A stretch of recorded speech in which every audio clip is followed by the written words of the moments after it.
오늘은 하나님의 주권이라는 제목으로 하나님의 말씀을 나누려고 합니다. 그리스도인이라면 반드시 알고 기억해야 할 몇 가지 기독교 용어가 있습니다. 그 중에 하나는 하나님의 섭리입니다. 이 섭리라는 단어가 개역 개정 성경에는 나오지 않지만 공동 번역 성경에는 3번 등장합니다.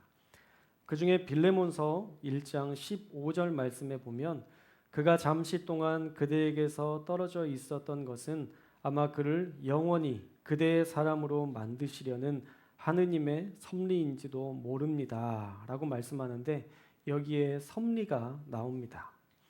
그 내용은 빌레몬의 집에서 도망친 오네시모를 바울이 변호하는 내용인데요.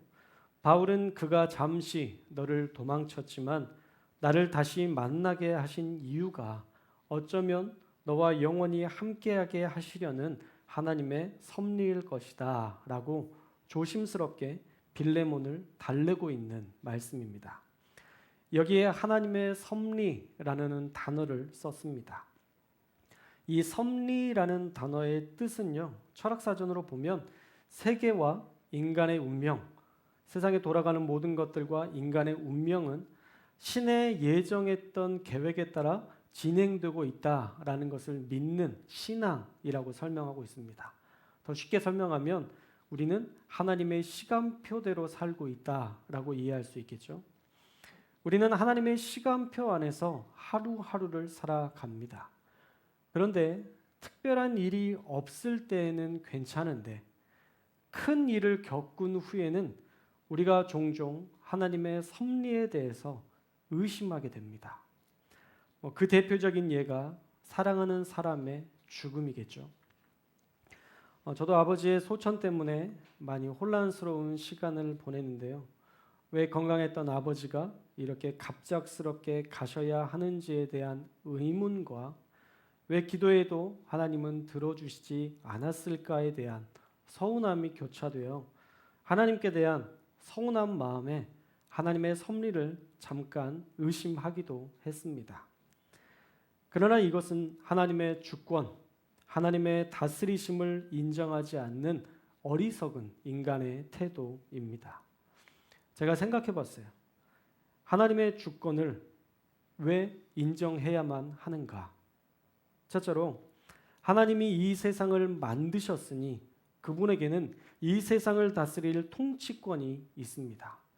이건 당연한 하나님의 권리죠. 둘째로 하나님은 선하신 분이시기 때문에 우리의 인생을 맡길 분명한 이유가 있습니다. 우리를 위해 생명을 내어 주시기까지 우리를 사랑하신 분이시기 때문에 하나님은 우리를 자신의 기분이나 자신의 감정으로 우리를 다루시지 않을 것이기 때문입니다. 마지막으로 하나님의 주권은 그냥 단순한 결정이 아니라 가장 조화롭고 아름다운 순리를 따르는 결정이기 때문에 우리는 그분의 주권을 신뢰해야 합니다.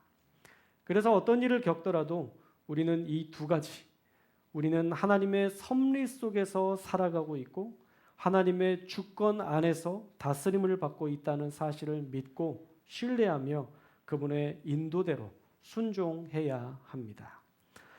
오늘 말씀에서 바울은 하나님의 섭리를 따라 움직이는 것을 볼 수 있습니다. 바울이 하고 싶은 대로 하는 게 아니라 바울은 기도하며 하나님이 말씀하신 대로 그 주권을 따라 순종했습니다. 먼저 18절에 바울은 다른 형제들보다 여러 날을 더 고린도에 머물렀다라고 말씀하고 있는데요. 사실 이 고린도에서의 1년 반은 아마 행복한 시간이었을 것 같아요. 다른 지역에서 우리가 사도행전 계속 말씀을 보았지만 다른 지역에서는 사도 바울이 어떻게 움직였나요? 사실은 다 쫓겨났습니다. 매맞아서 도망치거나 고통당해서 도망쳤었는데 지금 고린도에서는 그런 핍박이나 환란이 있지 않고 쫓겨나듯 떠나지 않았어요. 그래서 어쩌면 하나님께서 이 고린도 지역에서는 너희가 잠시라도 평안을 누리라고 이 고린도에 더 머물러 있으라 라고 하나님께서 위로의 차원에서 명령하셨던 것 같습니다. 또 바울에게는 자신을 위해 바울을 위해서 목숨을 걸었던, 목이라도 내놓을 수 있었던 브리스길라와 아굴라가 이 에베소로 가는 길에 함께 동행했습니다. 좋은 사람들과 함께 여행을 떠나는 것은 바울에게는 더없이 행복한 시간이었을 것입니다. 이것도 하나님께서 누리게 하신 은혜였을 거예요. 그리고 바울이 서원한 것 때문에 겐그레아에서 머리를 깎았다라고 얘기하는데요. 이 서원을 나시린의 서원으로 추정합니다. 그러면 나시린의 서원이 무엇인지 아시죠? 이 나시린의 서원은 삼손과 같은 거예요. 삼손. 포도주를 입에 대지 않고 죽은 시체를 가까이 하지 않고 또 머리를 깎지 않는 겁니다. 이것이 나시린의 서원이고 나시린이 지켜야 될 조건이었습니다. 그런데 오늘 말씀해 보니까 갱그레아에서 뭐 했대요? 머리를 깎았대요. 이상하죠? 바울이 나시린의 그 서원을 어긴 걸까요? 저도 처음에는 그렇게 생각했는데 그렇지 않아요. 어떤 나시린의 서원은 영구적이기도 했지만 어떤 나시린의 서원은 한시적이기도 했습니다. 어느 시간부터 어느 시간까지 나시린의 서원을 지키겠다라고 하는 그런 서원의 한시적인 서원도 있었어요. 그래서 바울은 정해진 날짜 동안의 서원을 지켰고 그 서원이 마치던 날이 마침 갱그레아 지역에 도착했던 시간이었기 때문에 그곳에서 머리를 잘랐던 것이죠. 머리를 잘랐다고 하니까 무섭네요. 머리를 깎았던 것이죠. 하나님께 바울이 약속한 대로 바울은 순종했던 것입니다. 자, 18절에 나오는 모든 말씀, 모든 순간에 바울은 그냥 생각대로 그냥 하고 싶어서 했던 것이 아니라 하나님께 기도하고 말씀하신 대로 순종하며 하나님의 시간으로 그 모든 선교의 마지막 제2차 선교 여행의 여정을 하나님의 섭리와 하나님의 인도하심을 따라 순종했던 것입니다. 또한 19절 말씀에 보시면 에베소에 도착해서는 바울은 유대인들에게 복음을 전하기 시작하죠. 우리 19절의 말씀을 함께 읽겠습니다. 19절 말씀 시작.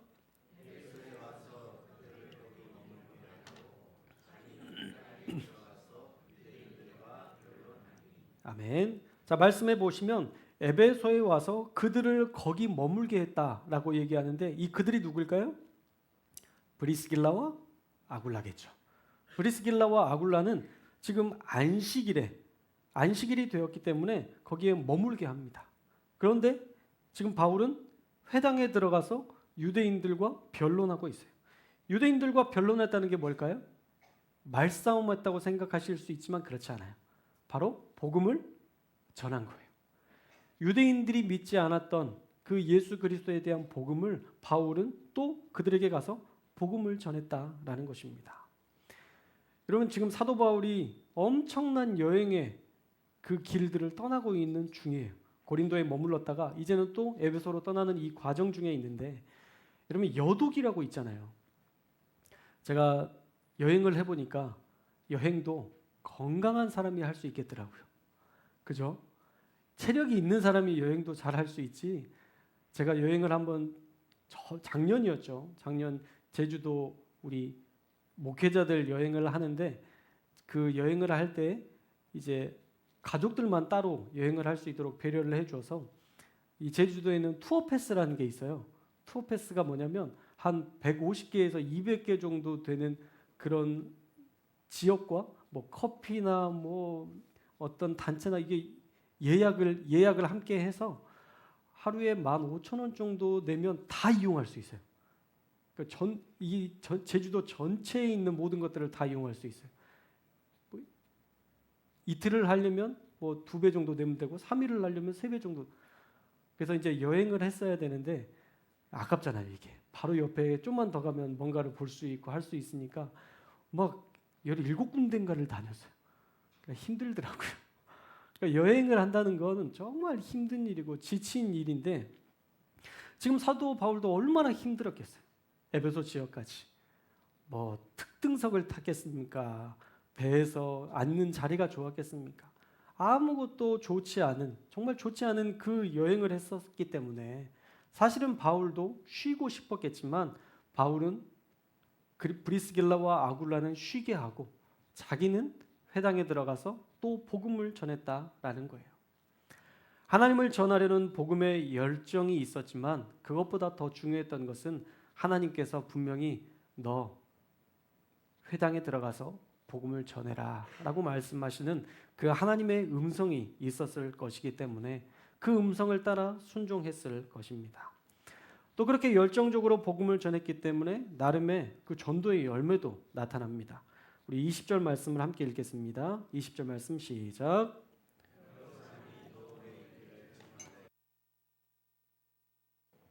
자, 복음을 전했는데 사람들이 잘 듣고 열매가 나타나는 거예요.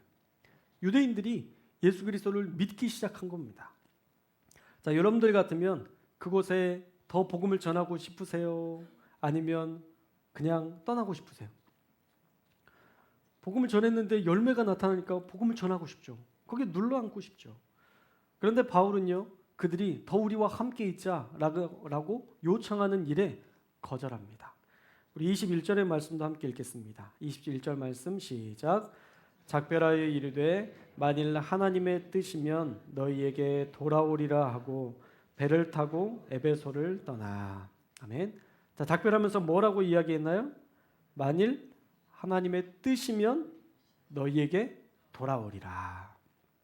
자, 그러면 지금 떠나는 이유는 뭐예요? 하나님이 머물라고 하지 않으셨던 거죠. 떠나는 게 하나님의 뜻이라는 거예요. 바울은 오늘 말씀을 종합해 보면 생각나는 대로 움직이거나 마음 내키는 대로 행동하지 않았습니다. 모든 일을 하나님의 뜻대로, 하나님의 섭리대로, 하나님의 주권을 인정하며 순종하며 살았습니다. 고린도에서 더 머물렀던 것도, 에베소에서 복음이 전파되고 말씀을 더 듣기 원하는 사람이 많았으나 떠났던 것도 다 하나님의 뜻대로 순종하며 그 믿음의 여정을 떠났던 것이죠. 그리고 22절에서 가이사랴에 상륙해서 거기에 나오지는 않지만 가이사랴를 지나 예루살렘에 들러서 선교 보고를 했을 것이다 라고 추정합니다. 선교 보고를 하고 다시 안디옥으로 내려갔던 그 모든 여정과 또 23절에 나오는 모든 여정 역시도 다 하나님의 뜻을 따라 그분의 주권을 인정하며 말씀하신 대로 순종했던 바울의 순종이었다라는 것이죠.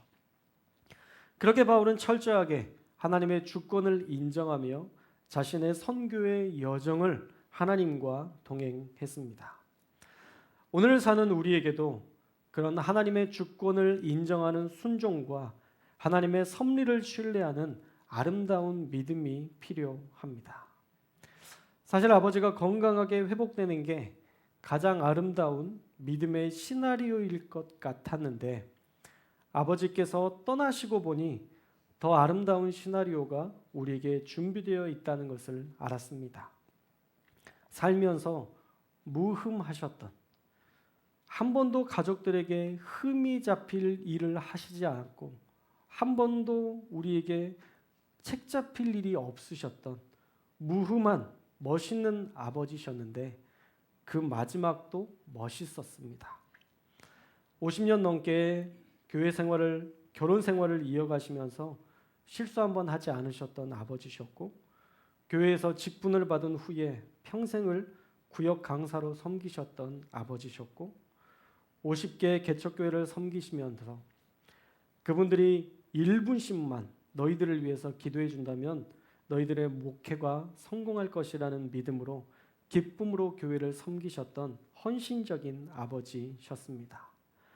가정 형편이 어려워서 7평 반에 살 때 아버지는 200평 넘는 잔디 있는 정원집을 저에게 이야기하시며 난 나중에 나무를 가꾸며 물 주며 살 거다 라고 말씀하셨는데 그 말씀대로 200평의 집에 잔디를 가꾸시고 분재와 수석을 아버지 원하셨던 대로 그렇게 아름다운 가정을, 아름다운 집을 만드셨던 아버지셨습니다.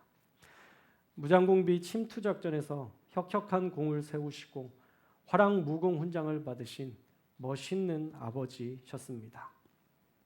명예 안수 집사님을 마치 원로 목사님처럼 천국 환송 예배를 받으시며 떠나셨던 멋진 아버지셨고, 국가에서 예를 갖추어 장례를 치러주는 대전 현충원에 안장되신 우리 아버지는 생각보다 더 멋진 분이셨습니다.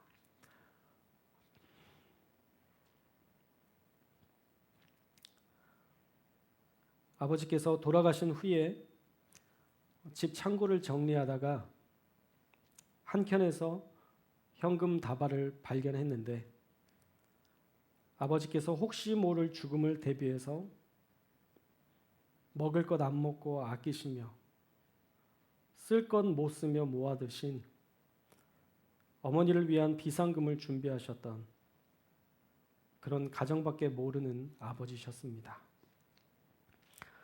폐암 3기로 수술하지 못해 고통스럽게 돌아가신 분들의 사연을 들으며 아버지는 가장 편안하게 돌아가셨다는 사실에 또 한편으로는 감사할 수 있었고, 왜 하나님은 이렇게 빨리 아버지를 데리고 가셨을까 속상한 마음에 잠깐의 원망하는 마음도 들었지만, 45년간 이렇게 좋은 아버지와 가족으로 엮어주시고 사랑 많이 받은 막내 아들로 살게 하심에 진심으로 감사할 수 있었습니다. 그래서 이번 아버지의 장례식은 고통스럽지 않았습니다. 어떤 집사님의 고백처럼 이제 드디어 천국에 대한 소망을 품고 살아갈 수 있게 되었기 때문입니다. 가장 사랑하는 분을 천국에 보내드렸기에 이제 저도 그 천국을 더욱 사랑합니다.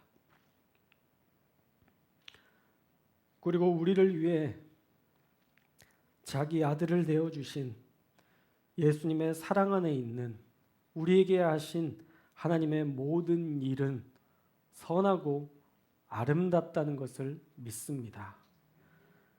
그래서 이렇게 고백할 수 있습니다. 그분의 섭리는 여전히 아름답고 하나님의 뜻대로 이루시는 모든 하나님의 주권에 대해 피조물 된 자로서 하나님의 주권을 인정합니다. 우리 성도님들의 삶에도 이해할 수 없는 일들이 제법 많으실 거예요. 그런데 자세히 들여다보면 하나님의 섭리가 그 안에 분명히 있고, 그 섭리를 이루시기 위해서 주권적으로 일하시는 하나님의 아름다운 일하심을 발견할 수 있을 것입니다. 그러니 오늘도 그 주권을 인정하며 살아가는 하나님의 자녀들 다 되시기를 주님의 이름으로 축원합니다. 우리의 생각과 우리의 뜻대로 사는 인생이 아니라 오늘 말씀대로 하나님의 뜻을 따라 순종하며 살아가는, 그 섭리를 인정하고 그 주권을 인정하며 살아가는 저와 여러분들의 한 주가 될 수 있기를 주님의 이름으로 축원합니다. 기도하겠습니다.